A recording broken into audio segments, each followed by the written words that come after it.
Hi, everyone. Today we're talking about Plato's Apology, which is one of Plato's better known dialogues, and in particular tells the story of the trial of Socrates. So, Socrates was historically Plato's teacher. Plato's the one who wrote everything down. We know a lot about Plato's philosophy, or at least we think that we do, from his dialogues.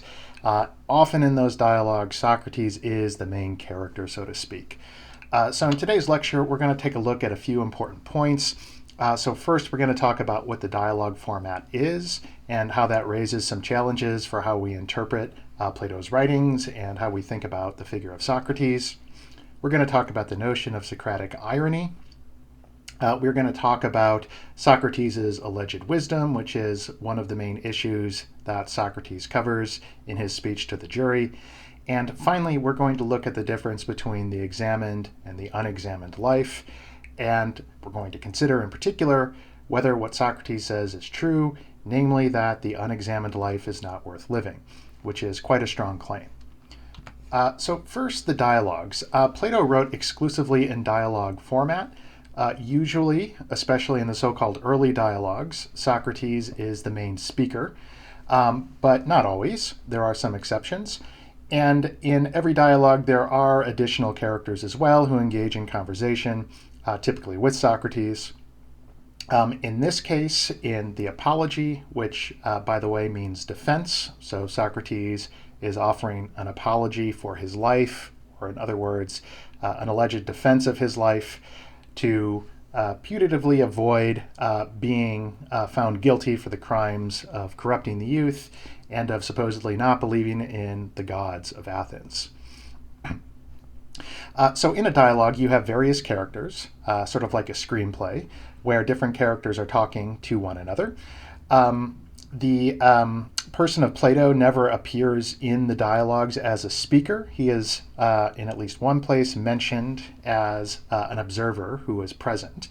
But Plato himself never tells us what he directly thinks. So unlike most philosophers, you don't open Plato's works and read an essay where he provides his views and then arguments to back them up. So it seems like there's a distinction then between Plato's and Socrates' beliefs.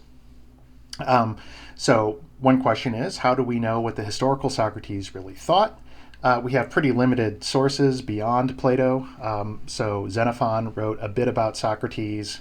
We have perhaps some other distant accounts that are second, third, fourth hand. So again, because Socrates himself didn't write down his own views, we're left mostly with Plato to try and infer what Socrates was actually committed to. So some people have thought that Plato's Socrates, in other words, the character of Socrates in the dialogues, is just a stand-in for Plato. So you possibly have come across the idea that Socrates is just the mouthpiece of Plato, in particular in the early dialogues. That's certainly possible. Maybe Plato is presenting his views, and to give them some more cachet, he puts them in the mouth of Socrates in his writings. But that is a controversial view, right? There are reasons to doubt that. There's all sorts of questions of interpretation. What did Socrates think? What did Plato think? What's the ultimate distinction between them? It's not an easy question to answer, although it is a very interesting topic. So the important thing is just to be aware that Plato, unlike most philosophers, wrote in this dialogue format, and that raises some unusual challenges when it comes to interpreting what exactly is going on here. So a quick word on the timeline of the dialogue. So what we're talking about today is the Apology, and this is an account of Socrates at his trial. So he's put on trial for allegedly corrupting the youth and not believing in the gods. He goes and defends himself publicly before this jury. The timeline of the dialogues has slightly before that. In fact, on his way to the trial is the Euthyphro, in which Socrates talks to this guy Euthyphro about the gods and the nature of piety. He then goes to the trial itself. To spoil things, he is found guilty, so he ends up in prison awaiting his execution, and that's when the Crito takes place, which is another dialogue about the nature of the laws. And finally, the death of Socrates occurs in the dialogue known as the Phaedo.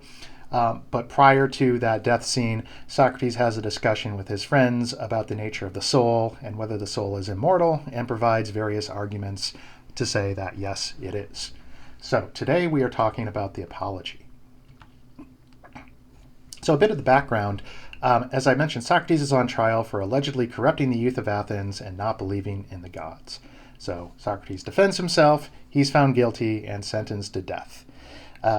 So what we can gather from the accounts available to us, again, mostly from Plato, it seems like Socrates was pretty popular among the youth of Athens. So they found him to be an interesting figure. They'd go to him, talk about philosophy, and he made many enemies, apparently, around the city. So quite a few people weren't too happy about what he was doing. One reason for that might be that Socrates, at least in some of the dialogues, makes them look like fools with the various questions that he asks, often leading them into contradiction and embarrassment. So whatever the motives may be, it's not surprising that some people didn't want Socrates around anymore. They didn't want him influencing the youth. So eventually he was put on trial and found guilty. What's interesting about the Apology is Socrates' defense, which is not much of a defense if you think of it in terms of the goal being to try and avoid being found guilty, and or to try avoiding getting a heavy sentence. So if that's your goal, then Socrates failed pretty stupendously, in that he was found guilty and he was sentenced to death, which is just about the worst sentence that you could possibly get. However, it's pretty clear once we read the text itself that Socrates wasn't very interested in trying to get off from the charges. Instead, he uses the occasion, again, at least in Plato's dialogue. Who knows how much resemblance this actually bears to the historical event? But at least in Plato's dialogue, Socrates is a bit of a smartass who takes this as an opportunity to do philosophy. And in particular, he makes the argument that there's no way that he could be corruptive of the youth because his only goal is to find the true and the good. Right? He wants to know, what should we really believe? And in particular, what does it mean to live a good human life? And allegedly, he's been spending his whole life, or much of his life, going around trying to find answers to these questions. As Socrates points out, this, if anything, should be beneficial to the people of Athens, and it's certainly not a corrupting influence. He also rejects the claim from his accusers that he doesn't believe in the gods. And he gives various arguments as to why that might be. At one point, he questions one of his accusers and talks about this idea that Socrates does believe in spiritual phenomena, so how could it make any sense to say he doesn't believe in the gods?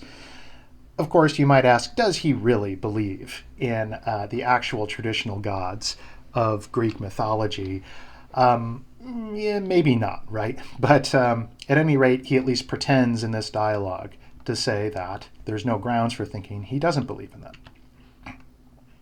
Perhaps the most interesting aspect of this dialogue is the bit about wisdom. So there's an oracle at Delphi that I believe was representative of the god Apollo that people could go to and ask questions.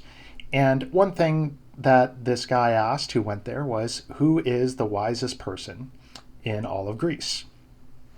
And the answer from the oracle, after allegedly consulting with the god, was that that person is Socrates. Socrates is the wisest guy around. And, well, if the god said that, who are we to question it? And Socrates, although says, or at least pretends to think, that, of course, we should honor what the gods say, so it must be true, how could it be true? Because Socrates thinks he himself is extremely ignorant. He thinks that, look, I've been spending my whole life trying to figure out what the true is and what the good is. I haven't made much progress. I haven't found anyone who can help me with that. I still don't know, right? In fact, I know practically nothing. So how can I be the wisest person? And he eventually comes to the conclusion that, well, I, Socrates, am the wisest person because I know that I don't know anything. I'm aware of the fact that I don't have knowledge, whereas other people often either pretend to have knowledge or genuinely believe that they do when they don't. And again, many of the important figures in Athenian society that show up in Plato's dialogues, Socrates will often ask them a question like, what is piety? What is courage? Something like that. They think they can give an answer. They try. Socrates says, oh, that's very interesting, but what about this? Raises some further questions. And sooner or later, they end up contradicting themselves, falling into confusion, and just admitting, or making it obvious in some other way, that they simply don't know what they're talking about. So Socrates thinks, okay, well, maybe the bar for wisdom here is pretty low. It's not that I know a lot of things that makes me wise. It's just, at least I'm not like those other guys who act as if they know things when in fact they don't. So perhaps wisdom is just admitting that you don't know, and that's the best that we can do. That's the conclusion that Socrates comes to. Right? And remember, this is what he's talking about at his trial. Right? So not exactly the most effective way to get the jury on your side. But again, presumably that wasn't Socrates' goal. Rather, he wanted to continue to do philosophy up to his dying moments. Now, a word about so-called Socratic irony, right? There's this idea that, to some extent at least, Socrates is often pretending, right? So the idea of irony is saying something that you don't really mean. There are various forms of it, and what exactly Socrates' irony amounts to is itself an open question that various folks have taken different views on and continue to debate even today. But the idea of Socratic irony is that the figure of Socrates in Plato's dialogues is himself being ironic, either to a great extent or at least a little bit here and there. So Socrates says certain things without meaning them, right? So, for example, some people think that Socrates pretends to be ignorant in order to show that others are really ignorant because they can't answer his questions very well. Again, that is somewhat debatable. That's open to some controversy, but you should be aware of this idea that some people have interpreted Socrates, or the figure of Socrates in Plato's work, as being a deeply ironical one. At one point in the Apology, Socrates makes the claim that the unexamined life is not worth living. So going back to the last point, we might ask, does he really believe that, or is this itself an ironic claim? Well, I'll let you decide that for yourself. Let's ask, what is an examined life? Maybe it involves something like reflection, introspection, acting for good reasons, seeking the truth, avoiding falsehood, basically doing what Socrates thinks philosophy is all about, or at least what it should be about. Is it true, however, that an unexamined life is not worth living? Are the lives of unreflective, unthinking people really without any value at all? And you might say, well, to some extent, all humans examine themselves to some degree. Perhaps that's true. But think about animals, right? They're just running around in the trees or something like that. Presumably, they're not reflecting on the reasons for their action. They're not thinking much about the point of life, what makes life worth living, things like that. They just act. They just live. Well, if they're not examining their lives, and Socrates is right, then their lives are completely worthless. And you might think that that's too extreme of a claim to be plausible, right? Why is it the case that we have to reflect in order to have any value in our lives? So some further questions to think about. What is real wisdom, ultimately? What makes life worth living, if anything? Right? Is it self-examination, or are there other things that make life good? Can we know what Socrates himself really thought, the historical Socrates, as opposed to Plato's version of Socrates? And secondly, for some of the same reasons, can we know what Plato himself really thought? Again, can we just assume that the arguments from Socrates are ones that Plato himself would endorse, and that some of the views Socrates gives in various places are also shared by Plato himself? Certainly possible, but it's also possible that Socrates is a kind of literary figure, right? A sort of character put into the dialogues who says and does all sorts of interesting things, but just as a novelist doesn't have to agree with everything that their characters do or say in a work of fiction, so perhaps Plato doesn't agree with everything that Socrates says or does. But again, that's not an easy question to answer, but I do think it is an interesting question to think about. Some further questions. So is philosophy a dangerous enterprise? Socrates' accusers seem to suggest so. This idea that His philosophical debates and discussions with the youth of Athens are corruptive to them, so potentially dangerous. Now, Socrates seems to think that philosophy, right, so questioning everything, thinking about the point of life, thinking about what makes things good, thinking about how we know anything, if indeed we do know anything, Socrates thinks that's beneficial because it's all in the pursuit of wisdom, right? And what goes into wisdom? Well, maybe truth, goodness, beauty, all of that stuff that sounds very good.